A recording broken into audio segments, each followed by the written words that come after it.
Hi, I'm Ruby Crawford. I wrote a poem about Martin Luther King, and I want to read it to you. It's called A Dream to Be Free. One black man said he'd had enough, that bigotry must cease.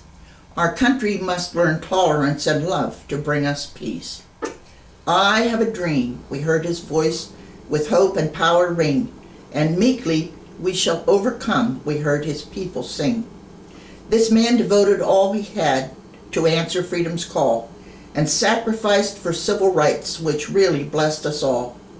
He saw the slums, the misery, the children of the poor. He felt the indignation and the pain his people bore. For they were cursed and spat upon, and not allowed to eat or drink at white folks' restaurants along the southern street. The fountains there were made for whites, and very few for black. The shops and stores had separate doors, and blacks came in the back. His father told him that he was as good as any white, so when they pushed him to the back, he knew it wasn't right.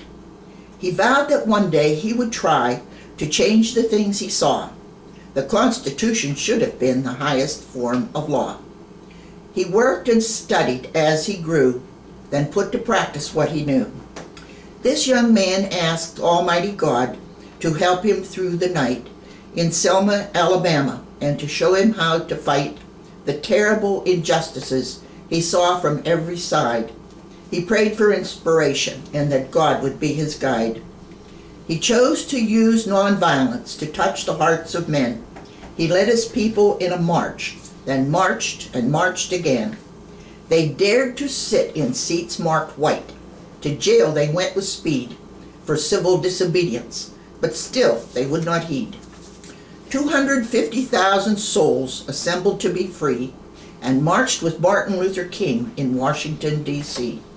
There on the steps at Lincoln's feet, this king told of his dream of justice and equality.